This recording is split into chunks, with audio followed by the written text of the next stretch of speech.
दोस्तों, मुझे बहुत से सवाल आते रहते हैं कि बौद्ध धर्म अपनाने से क्या फ़ायदा है। तो दोस्तों, मैं आपको बता देता हूँ कि बौद्ध धर्म अपनाने से जो सबसे बड़ा फ़ायदा है कि आप जातियों से मुक्त हो जाएंगे। अंधविश्वास, पाखंडवाद, हजारों लाखों सालों से जो परंपराएं चलती आ रही हैं, रूढ़िवादी परंपराएं, उनको आपको नहीं ढोना पड़ेगा। किसी गाय, बैल, सांड को माता या पिता नहीं बनाना पड़ेगा। आप तार्किक बनेंगे, आपका दिमाग विकसित होगा, आपकी सोच विकसित होगी, आप शिक्षित बनेंगे। और जब शिक्षित बनेंगे तो आप संगठित भी होंगे बौद्ध धर्म में, क्योंकि जातियां नहीं हैं। आप संगठित भी होंगे, शिक्षित बनेंगे तो उन्नति भी करेंगे, रोजगार करेंगे, व्यवसाय करेंगे और अच्छे अच्छे पदों पर नौकरी भी करेंगे। तो दोस्तों, बौद्ध धर्म में सबसे बड़ा यही फ़ायदा है कि आप अंधविश्वास, पाखंडवाद से मुक्ति पा जाएंगे। और जैसे कि आप जानते हैं कि जो बड़े बड़े कथावाचक हैं, शंकराचार्य हैं, उनकी बात पे आप लोग बिना सोचे समझे यकीन कर लेते हैं। तो ऐसा यहाँ पर नहीं है बौद्ध धर्म में। यहाँ पे बोला जाता है कि पहले किसी बात को ऐसे ही मत मान लो, पहले उसको अच्छे से समझ लो। अपनी कसौटी पर, अगर आपकी कसौटी पर खरी उतरे, आपको लगे कि ठीक है, आप उसका परीक्षण कीजिए। अगर आपको लगे कि ठीक है, उसके बाद ही उस बात को मानिए। ऐसे आंख मीच करके किसी बात को मानना बिल्कुल सही नहीं है। तो दोस्तों, बहुत से लोग मुझसे कहते हैं कि बौद्ध धर्म में आप कन्वर्जन करा रहे हैं। तो दोस्तों, मैं किसी का ज़बरदस्ती कन्वर्जन नहीं करा रहा हूँ, मैं तो घर वापसी करा रहा हूँ। अपने SC ST OBC और माइनॉरिटी के गुमराह भाइयों बहनों को समझा रहा हूँ, उनको उनका इतिहास बता रहा हूँ, उनको उनके धर्म के बारे में बता रहा हूँ कि आप किस तरह से गुमराह होके इस्लाम धर्म में चले गए, किस तरीके से आप जातियों में विभाजित हो गए। आपको जातियों में विभाजित कर दिया गया। मुग़ल शासकों ने आपको इस्लाम धर्म में कन्वर्जन करा दिया। ईसाइयों ने आपको क्रिश्चियन ईसाई धर्म में कन्वर्जन करा दिया। तो दोस्तों, आपका जो मूल धर्म है, जो आपका सबसे प्राचीन धर्म है, वो बौद्ध धर्म है, वो श्रमण धर्म है। श्रमण परंपरा भारत में चलती थी। यहाँ के लोग बुद्ध को मानते थे, ना कि किसी ईश्वर को, ना कि किसी देवी देवता को, ना कि किसी ईसा मसीह को या अल्लाह को। तो यहाँ पे लोग तर्कवादी हुआ करते थे। इसलिए भारत देश सोने की चिड़िया था पहले। सोने की चिड़िया ऐसे ही नहीं था क्योंकि यहाँ के लोगों का दिमाग विकसित था, शिक्षित थे, संगठित थे और हर एक काम में परफेक्ट थे।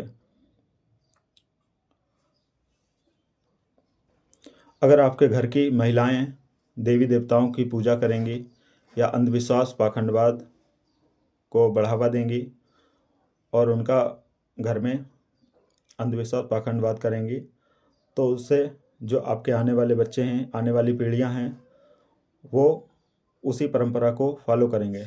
जब आपकी आने वाली पीढ़ियां उसी परंपरा को फॉलो करेंगी तो आपका घर, जब घर की महिलाएं गुलाम होंगी तो आपके बच्चे भी गुलाम होंगे, कहना ये चाह रहा हूँ मैं। और जब आने वाली पीढ़ियां भी उसी गुलामी की जंजीरों में जकड़ जाएंगी, क्योंकि जो भी बच्चे सीखते हैं वो माता पिता से ही सबसे पहले सीखते हैं। जब आपके माता पिता अंधविश्वास, पाखंडवाद करेंगे, आप करेंगे, आपके बच्चे करेंगे, आप गुलाम होंगे, आपके घर की महिलाएं गुलाम होंगी, आपका समाज गुलाम होगा। और जब समाज गुलाम होगा तो आपका देश गुलाम होगा।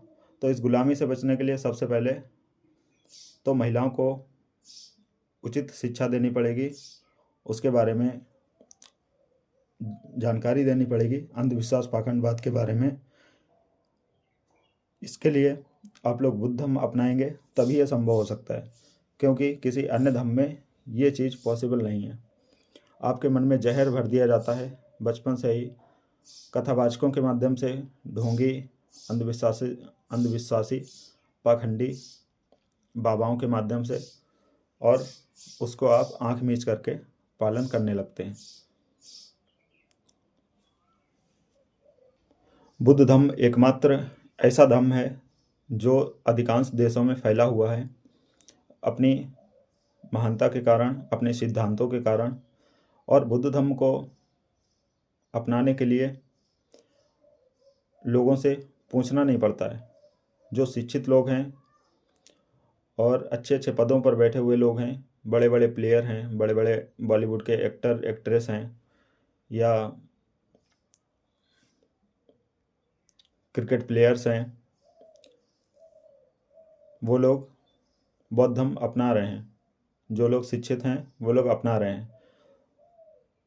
तो हम लोगों को बौद्ध धर्म के अपनाने के लिए किसी को लोभ या लालच देने की आवश्यकता है ही नहीं। बहुत से लोग बोलते हैं कि आप लालच दे के बौद्ध धर्म में कन्वर्जन करा रहे हो, तो हमें किसी को लालच देने की आवश्यकता है ही नहीं। बौद्ध धर्म ही एक ऐसा धर्म है जो सबसे ज़्यादा देशों में फैला हुआ है और बिना किसी लोभ लालच के लोग इसको अपनाते हैं, क्योंकि ये जीवन जीने का मार्ग दिखाता है। बौद्ध धर्म ये नहीं कहता कि आप मेरी पूजा करो, तथागत बुद्ध ये नहीं कहते कि आप मेरी पूजा करो, मैं आपके दुखों का निवारण कर दूंगा।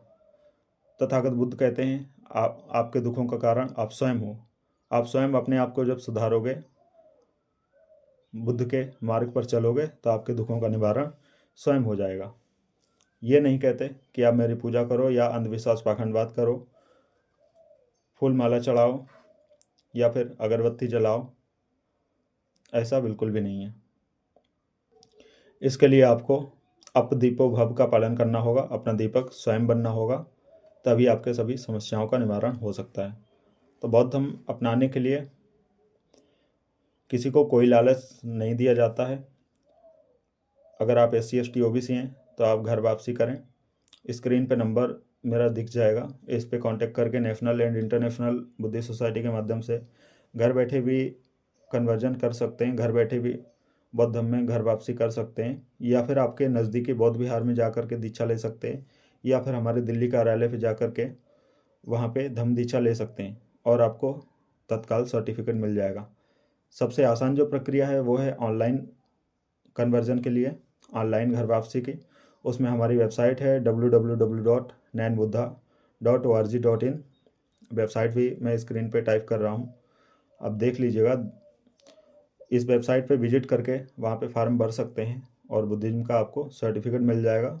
बुद्धिज्म के बारे में आपको जानकारी भी भेज दी जाएगी।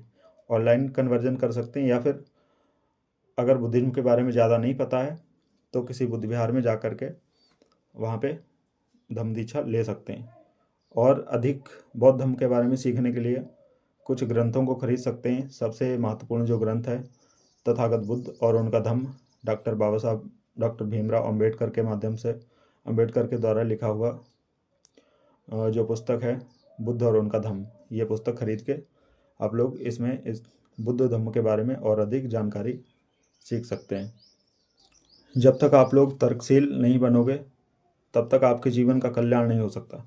जब तक आप बौद्ध धर्म नहीं अपनाओगे तब तक आप ढोंगी पाखंडी बाबाओं के, कथावाचकों के जाल में फंसे रहोगे और आंख मीचकर उनकी बातों पर यकीन करते रहोगे। हिंदू मुस्लिम की लड़ाई करते रहोगे और जातियों में विभाजित रहोगे।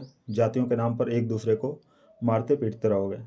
बौद्ध धर्म अपनाएंगे तो इसमें सभी समस्याओं से छुटकारा मिल जाएगा। कभी आपने सुना है कि बौद्धों और मुस्लिमों की लड़ाई, या बौद्धों की हिंदुओं की लड़ाई, या बौद्धों की ईसाइयों की लड़ाई? हमारी लड़ाई सिर्फ विचारधारा की रहती है। ये नहीं कि हम किसी को मारने चले जाएं, वो हमको मारने आ जाए, ऐसा यहाँ पे नहीं होता। हमारी विचारधारा की लड़ाई होती है। हम अपने लोगों को समझाते हैं। मानसिक रूप से अगर आपको समझ में आता है तो आप बौद्ध धर्म अपना सकते हैं। बौद्ध धर्म अहिंसावादी धर्म है, मारपीट लड़ाई झगड़े में विश्वास नहीं करता, लड़ाई झगड़े हिंसा करने के लिए नहीं कहता।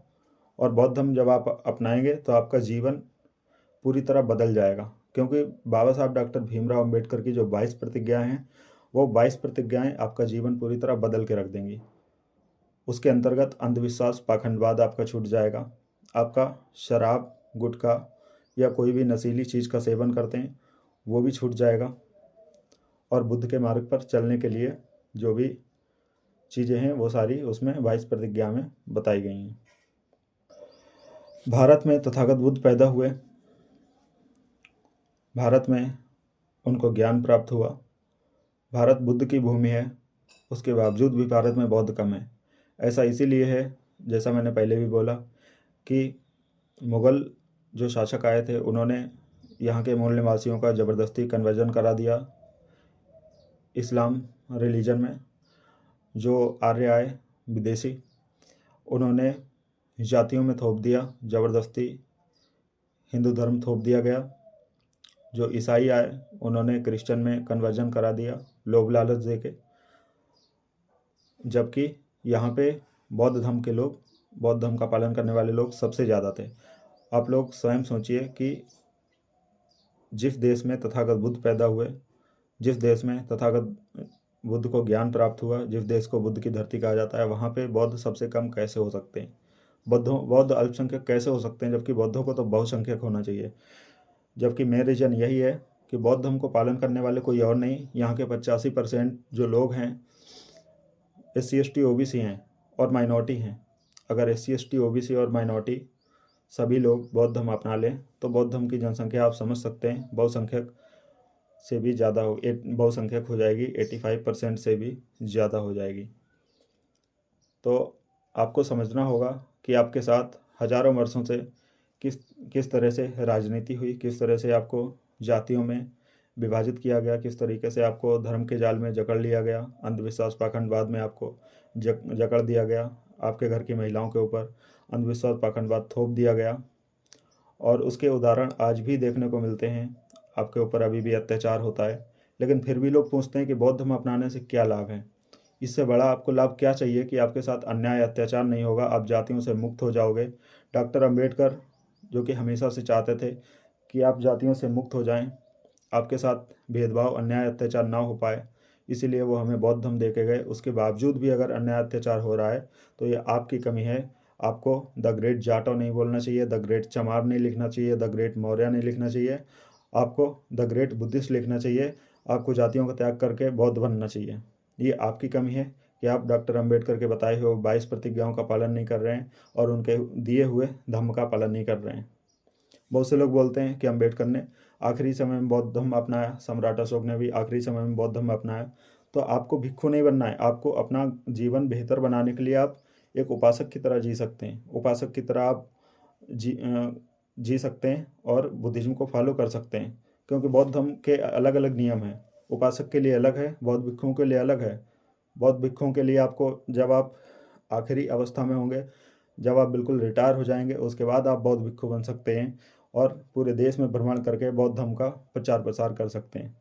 लेकिन उससे पहले अगर जीवन बेहतर बनाना है, अपने बच्चों का भविष्य सुधारना है और इस जातिवाद अंधविश्वास से निकलना है, तो आपको बौद्ध धर्म अपनाना होगा और उपासक की तरह आप अपना जीवन व्यतीत कर सकते हैं। आपने हिंदुओं में अन्याय अत्याचार होते हुए देखा होगा, मुस्लिमों में भी अन्याय अत्याचार लड़ाई झगड़े होते देखा होगा, ईसाइयों में भी आपने लड़ाई झगड़े अन्याय अत्याचार होते देखा होगा, लेकिन कभी भी बौद्ध धर्म में अन्याय अत्याचार आपने नहीं देखा होगा। और मैं आपको बता रहा हूँ, मैं 7 से 8 वर्षों से लगभग जुड़ा हूँ national and international Buddhist society से, और बहुत से लोगों ने कन्वर्जन किया है, लाखों लोगों ने कन्वर्जन किया है स्वेच्छा से। जिसमें जो लोग कहते हैं ना कि ये बौद्ध धर्म चमारों का धर्म है, सिर्फ इसमें चमार ही आते हैं और कोई नहीं आता, तो ऐसा कुछ भी नहीं है। चमारों से ज़्यादा इसमें OBC आ रहे हैं बौद्ध धर्म में। OBC मौर्य आ रहे हैं, कुशवाहा आ रहे हैं, यादव आ रहे हैं, सैनी आ रहे हैं, शाक्य आ रहे हैं, और तो पता नहीं कौन कौन सी जातियां हैं। उसके अलावा मुस्लिम भी आ रहे हैं, जनरल कैटेगरी के लोग भी आ रहे हैं, हर कोई आ रहा है। इसमें आपकी कोई जाति रहेगी ही नहीं, आप सभी लोग इक्वल हो जाएंगे। तो सबसे बड़ा फ़ायदा तो यही है कि ये आपकी कमी है कि आप रिजर्वेशन के चक्कर में, रिजर्वेशन का लाभ लेने के चक्कर में आप विशेष धर्म में रुके हुए हैं, विशेष जाति में आप अभी भी बटे हुए हैं, जातियां नहीं छोड़ना चाह रहे हैं। लेकिन आपको इन जातियों को छोड़ना ही पड़ेगा, इससे पहले कि मनुवादी सरकार जो है ऐसे कानून बना करके धर्म परिवर्तन के प्रतिषेध अधिनियम जैसे यूपी में लागू है। तो धर्म परिवर्तन इतना आसान नहीं रह गया है यूपी में, उस कानून का पालन करना पड़ता है, पहले DM को सूचना देनी पड़ती है। तो इससे भी कठोर कानून भविष्य में बन सकते हैं। और जबकि संविधान ने हम लोगों को खुली छूट दी हुई है कि कोई भी धर्म अपना सकते हैं, इसके बावजूद भी ऐसे कानून बन रहे हैं। और मैं यकीन के साथ कह सकता हूँ, अगर ऐसे ही सरकार रही और ऐसे ही आप लोग जातियों में विभाजित रहे, तो भविष्य में धर्म परिवर्तन होना भी बंद हो जाएगा भारत में।